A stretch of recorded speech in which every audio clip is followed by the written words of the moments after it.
عزو سلامتنا بصحكم زخبركم تعزبتي كما يتوعلون اللوم غدا عمسران شوعة اللكاتيت فرق معالتين فرقان سدالا وزينا ومسنادو نفلم علينا نمكتالكم بخبر زعدم إرمياس قبر العليه بغدا منت أرستاتو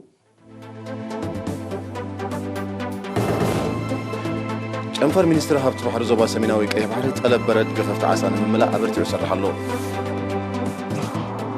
أب هوسبيتال أوروتا حكمنا أزني أفنج أن بررون من أبال يسرح الله أب نوزبا فرو زرق حق قرب ست سماي سوسان شوعة ميتاويت بتحو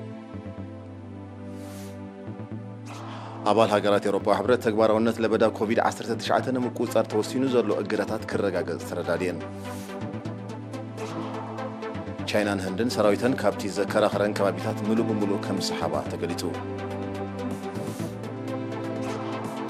أب نيجيريا لعلي 300 دقيقة مستوى تمهارو باعتقاد تجوين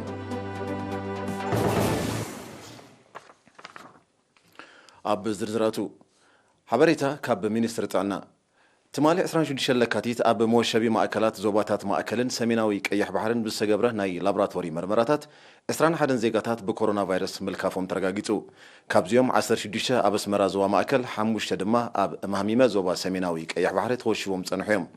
إذا خمسيلون كله أب هوسبيتالات تعاقبهم كن كجبر لهم تنحو 19 أب زوبا مأكل شمونته أب زوبا عن سبا حد دمه أب زوبا سميناوي كيح بحري بتقلل له إسران شمونته زيجاتات حاويهم ننا بيتهم تفانيهم بز مسارت تقلل له كوتر بكورونا فيروس تلخفو زيجاتات كساب لومي كل تشحن شمونته 204 شوعة بتحلو كل تشحن كل 253 كابزيوم حاويهم استفانو شوعة بموستفليو حموش 280 شوعة دمه جنا أب هوسبيتالات تعاقبهم زركاويهم مينستر تعنا 26 لكاتيت كل تشحن 20 حدن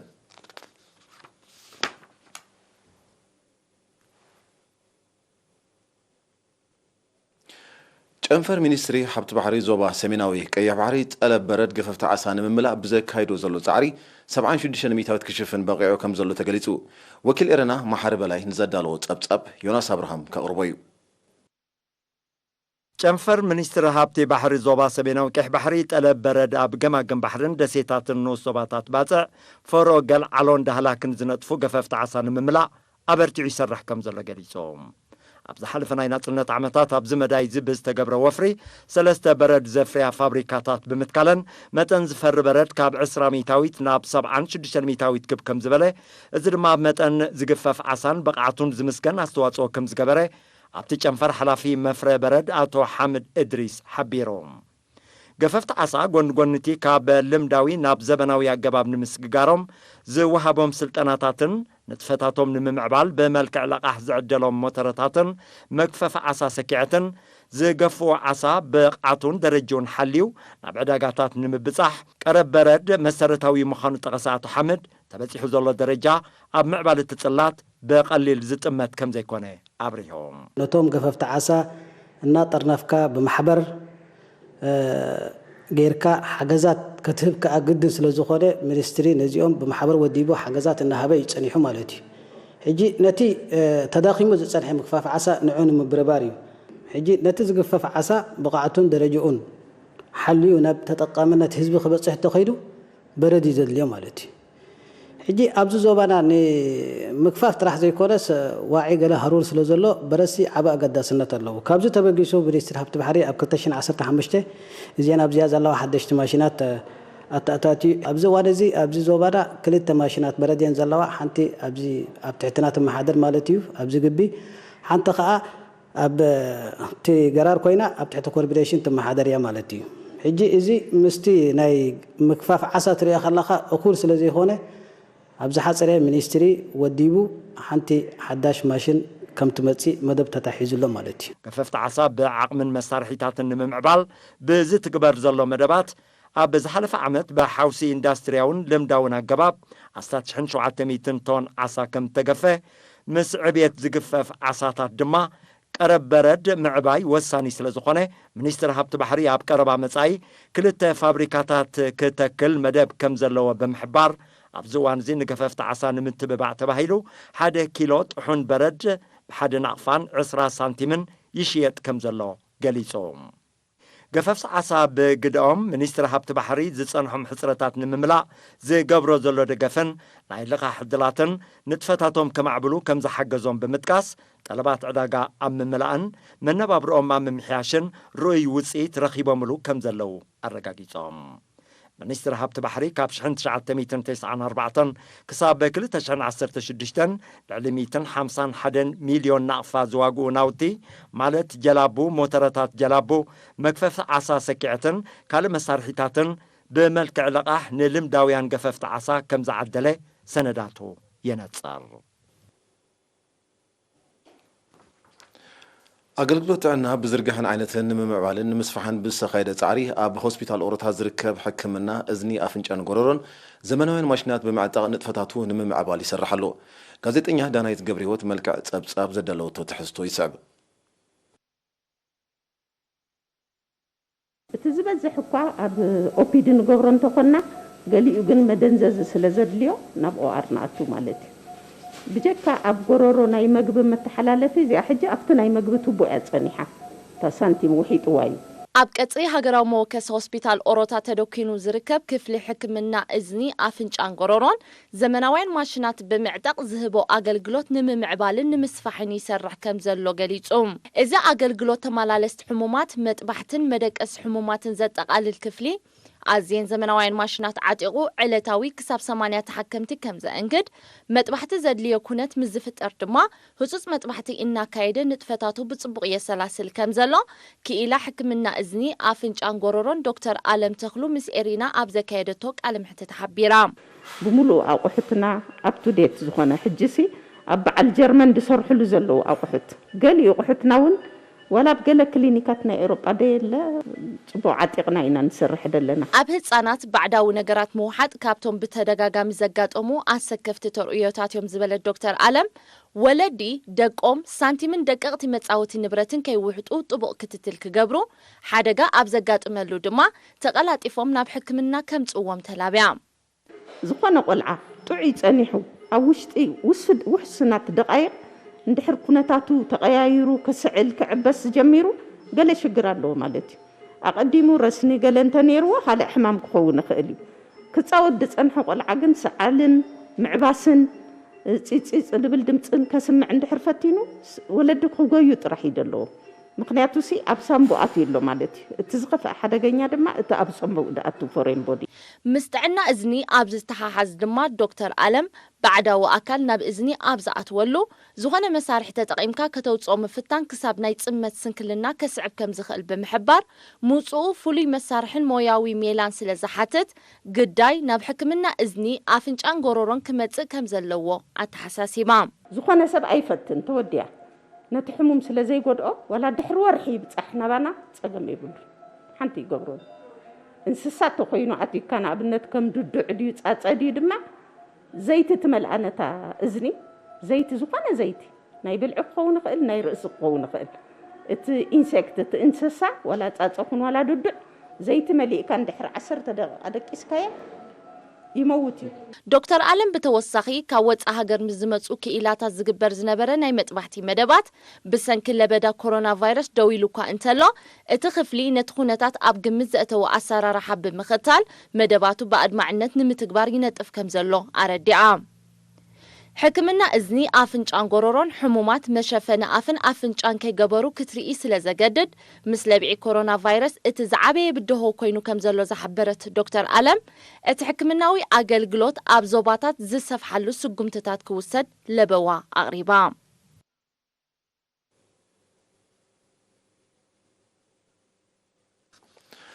ኣብ ኑዞባ ፎሮ ጸገም ስተማይ ብምሕዳራት ከባብን ዓድታትን ንምቅላልን ንምፍታሕን ክካየድ ብጸንሐ ጻዕሪ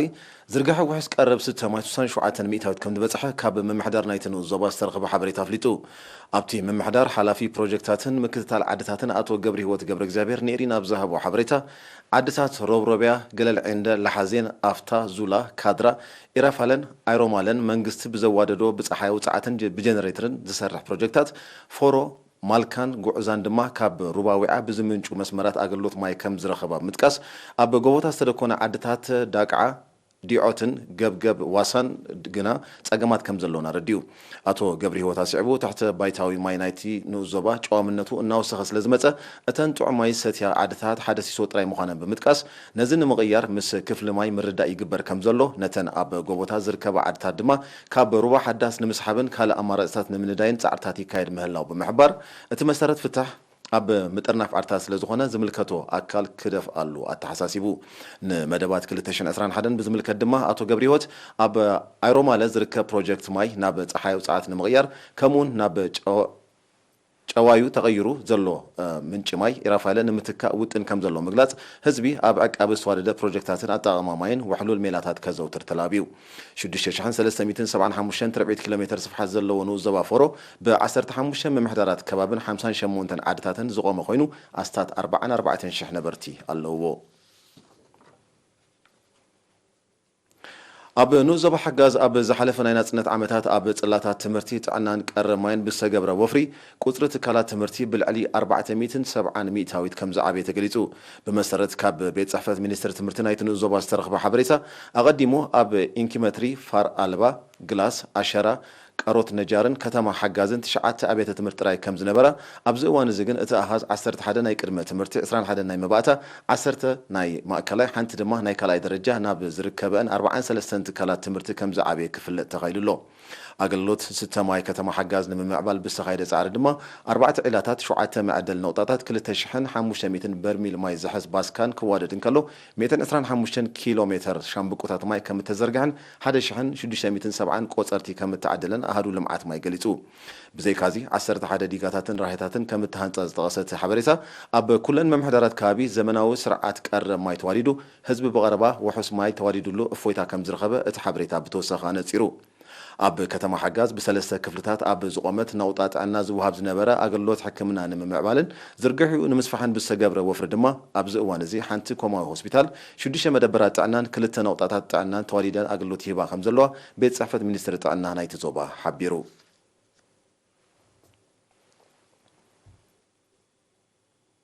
ዝኸበርኩም ተዓዘብቲ ዝስዕብ ኣህጉራዊ ዜና እዩ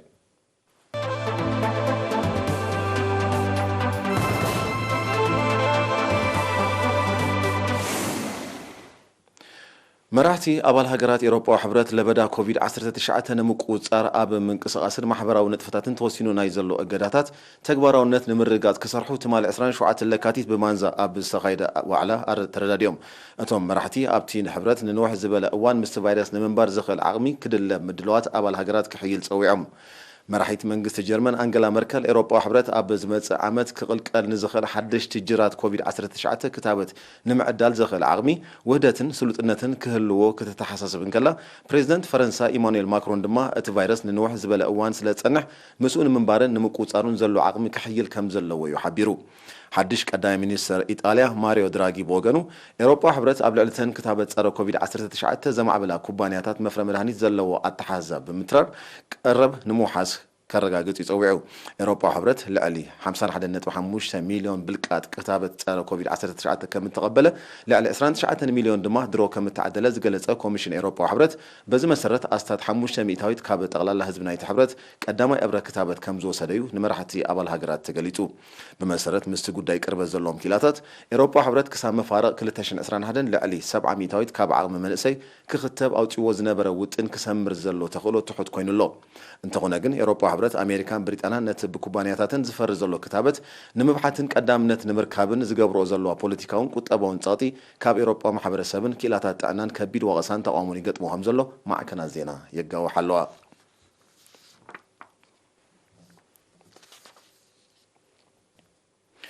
ህንድን ቻይናን ሰራዊተን ካብቲ ዘከራኽረን ከባቢታት ሙሉእ ብምሉእ ከም ሰሓባ ሚኒስትሪ ጉዳያት ወጻኢ ቻይና ትማል 26 ለካቲት ኣፍሊጡ እቲ ስጉምቲ ውፅኢት ናይቲ ክካየድ ጸንሐ ክልቲኣዊ ዲፕሎማስያዊ ጻዕርታት ምዃኑ ዝገለጸ እቲ ሚኒስትሪ ኣብ ኣከራኻሪ ዶባት ተፈጢሩ ንጸንሐ ወጥሪ ዘህድእ ከም ዝኾነ ኣነጺሩ እዚ ከምዚ ኢሉ እንከሎ ከም ኣካል ናይቲ እወታዊ ምዕባለታት ሚኒስትራት ጉዳያት ወጻኢ ክልቲአን ሃገራት ቀጻሊ ርክብ ዘካይድሉ ናይ ቴሌፎን መስመር ክኽፈት ከም እተሰማምዑን ይግለጽ ኣሎ ዕላማ ናይዚ ድማ እቶም ሚኒስትራት ብዛዕባ እቲ ካብ መፋርቕ 2020 ኣብ ከባቢ ኣኽራን ሂማልያ ተፈጢሩ ጸንሐ ወተሃደራዊ ወጥሪ ቀጻሊ ዝርብ ከካይድሉን መዕለብ ክረኽብሉን እዩ በቲ ኣብ ወርሒ ሰነ ኣብ መንጎ ሰራዊት ክልቲአን ሃገራት ዝተወልዐ ግጭት ህንዲ 20 ኣባላታ ሰራዊት ከም ተቐትሉ በኣጉ ክትሕብርን ከላ ቻይና እውን 4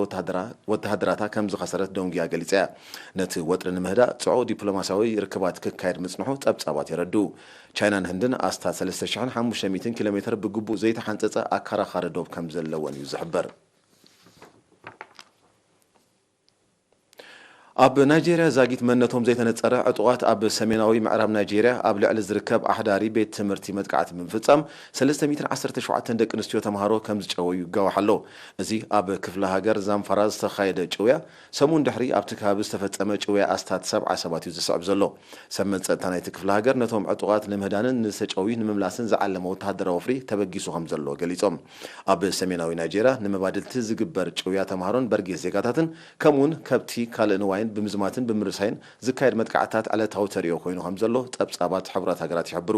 ኣብ ዝሓለፈ ቀረባ ሳምንታት ዝተጨውዩ 53 ናይጄርያውያን ብ24 ለካቲት ነጻ ከም ተለቁ ይዝከር ብተመሳሳሊ ኣብ ወርሒ ታሕሳስ 2020 ኣብ ሰሜናዊ ሸነኽ ናይጄርያ ኣብ ልዕሊ ዝርከብ ኣሕዳሪ ቤት ትምህርቲ ብዝተፈጸመ መጥቃዕቲ ልዕሊ 300 ተምሃሮ ከም ተጨውዩ ድሕሮም ግን ኣብ መንጎ መንግስትን ጨወይትን ብዝተኻየደ ዝርብ ነጻ ከም ተለቁ ይዝከር ይኹን እምበር ንምልቃቕ ጅሆታት ብዛዕባ ዝኽፈል መባድልቲ እንተሎ ዝግለጽ ሓበሬታ ዛጊት የለን ዕጡቓት ጉጅለታት ብ26 ለካቲት ኣብ ማእከላይ ሸነኽ ማሊ ኣብ ልዕሊ ዝርከብ ማዓስከር ሰራዊት ናይቲ ሃገር ብዘካይድዎ መጥቃዕቲ ብውሕዱ 9 ወተሃደራት ከም ተቐትሉ ማዕከናት ዜና ቃሊሐን በቲ መጥቃዕቲ ካልኦት ሓያሎ ኣባላት ሰራዊት ከም ዝቆሰሉን ይግለጽ ኣሎ ድሕሪ እቲ መጥቃዕቲ ኣብ መንጎ ሰራዊት መንግስትን እቶም ዕጡቓትን ንሰዓታት ዝቐጸለ ምልውዋጥ ተኹሲ ከም ተኻየደ ዝሓበሩ ሰመት ጸጥታ ካብቶም ዕጡቓት ሓያሎ ከም ተቐትሉን ከም ዝቆሰሉን ገሊጾም ኣብ ማሊ ካብ 2012 ኣብ መንጎ ሰራዊት መንግስትን ዕጡቓት ጉጅለታትን ብዝካየድ ግጭትን ሽበራዊ መጥቃዕታትን ህይወት ኣሽሓት ሰባት ከም ዝጠፍእ ኣማይት ኣሽሓት ድማ ከም ተመዛበሉ ጸብጻባት ይጠቕሱ ኣብዚ እዋን እዚ ድማ ምንቅስቓስ ጥሩፋት ጉጅለታት ካብ ማሊ ሓሊፉ ናብ ጎረባብቲ ሃገራት ብሓፈሻ ኒጀርን ቡርኪና ፋሶን ድማ ብፍላይ ልሒሙ ከም ዘሎ ዝገለጹ እቶም ጸብጻባት ብሰንኩ ኣብቲ ዞባ ከቢድ ጸጥታዊ ስክፍታታት ተፈጢሩ ምህላው ይሕብሩ ኣብ መወዳእታ ኣብ ጃፓን ኣስታት ሓደ ሰሙን ዝቐጸለን ገና ኣብ ትሕቲ ቁጽጥር ዘይወዓለን ባርዕ መሮር ከቢድ ኣከባብያዊ ዕንወት የወርድ ኣሎ በቲ ኣብ ካብ ርእሰ ከተማ ቶኪዮ 75 ኪሎ ሜትር ንሸነኽ ሰሜን ተኸሲቱ ዘሎ ባርዕ ኣሽሓት ሄክታር ጫካታት ከም ተቓጸለ ዝገለጹ ሰመዚ ጃፓን ነበርቲ ናይቲ ከባቢ ክግዕዙ ኣዚዞም ኣለዉ ነዚ ካብ 21 ለካቲት ዝቕጽል ዘሎ ሓደጋታት ንምቁጻር ሰፊሕ ስርሒት ይካየድ እኳ እንተሎ ዛጊት ክዕወት ከም ዘይከኣለ እዩ ዝሕበር ዘሎ ጠንቂ ናይቲ ሓደጋ ንምፍላጥ መርመራ ይካየድ ከም ዘሎ እንተኾነ ግና ክሊማዊ ምምዝባል ዘሰዓቦ ዋይ ክኸውን ከም ዝኽእል ኪላታት ኣከባቢ ይገልጹ